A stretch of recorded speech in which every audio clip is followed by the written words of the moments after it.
చూస్ country delight, live better. ఇప్పుడే country delight యాప్ని download చేసుకోండి. సాఫ్ట్వేర్ ఎగుమతుల్లో టాప్ 3లో నిలిచింది తెలంగాణ స్టేట్.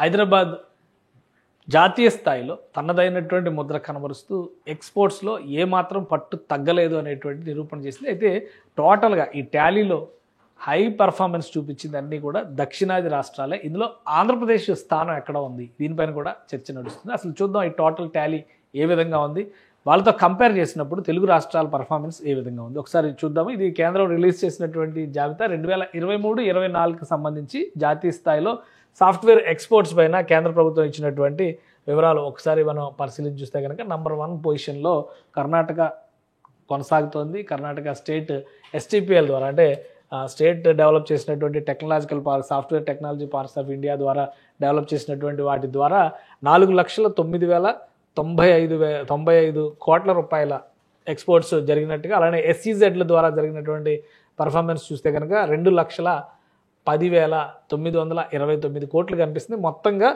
6,20,024 కోట్లతో 35.47% జాతీయ స్థాయి సాఫ్ట్వేర్ ఎగుమతుల్లో కర్ణాటక స్టేట్ ఒక్కటే 35% కంట్రిబ్యూట్ చేస్తుంది.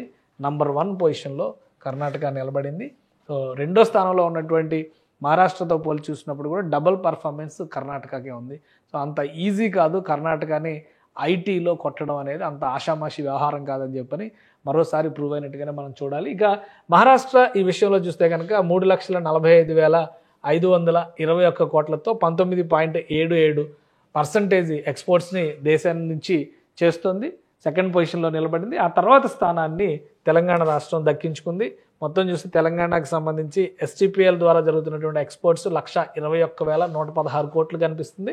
ఇక SEZల ద్వారా జరుగుతుంది ఎక్కువ కనిపిస్తుంది. కర్ణాటకతో పోల్చి చూసినప్పుడు కర్ణాటకలో గవర్నమెంట్కి సంబంధించిన STPLలో ఎక్కువ ఎక్స్పోర్ట్స్ జరుగుతున్నాయి, SEZలలో తక్కువ జరుగుతున్నాయి. కానీ తెలంగాణలో ఇక్కడ చూస్తే తెలంగాణలో మాత్రం SEZలో ఎక్కువ జరుగుతుంది, మహారాష్ట్రలో కూడా SEZలో తక్కువే జరుగుతుంది గవర్నమెంట్ STPLతో పోల్చి చూసినప్పుడు. కానీ తెలంగాణలో మాత్రం SEZల ద్వారా 1,50,959 కోట్లు, అంటే టోటల్ పర్ఫార్మెన్స్ చూస్తే 2,72,075 కోట్ల రూపాయలు ఎక్స్పోర్ట్స్ జరుగుతున్నాయి. 15.56%తో టాప్ 3లో తెలంగాణ నిలబడింది. సో తర్వాత స్థాయి చూస్తే కనుక తమిళనాడు 12.94%తో తమిళనాడు 4వ స్థానంలో నిలబడింది. ఐదో స్థానంలో హర్యానా రాష్ట్రం, అంటే ఉత్తరాదిలో మహారాష్ట్రాన్ని కూడా ఉత్తరాదిలో కలపడానికి వీల్లేదు, పశ్చిమ భారతంలో చూస్తాం కాబట్టి ఉత్తరాదిలో మొదటి రాష్ట్రంగా మనం చూడాల్సి ఉంటుంది. హర్యానా ఢిల్లీని ఆనుకుని ఉన్నటువంటి ప్రాంతాల్లో ఇక్కడ ఉన్నటువంటి సాఫ్ట్వేర్ కంపెనీల ఎక్స్పోర్ట్స్ చూస్తే కనుక 5.12%తో 5వ స్థానంలో నిలబడింది హర్యానా. 6వ స్థానంలో ఉత్తరప్రదేశ్, 7వ స్థానంలో పశ్చిమ బెంగాల్, 8వ స్థానంలో కేరళ, 9వ స్థానంలో గుజరాత్, 10వ స్థానంలో ఒడిశా కూడా సాఫ్ట్వేర్ ఎక్స్పోర్ట్స్లో మంచి పర్ఫార్మెన్స్ చూపిస్తున్నట్టే లెక్క. 0.74%, 12,000 కోట్లకి వెళ్ళింది.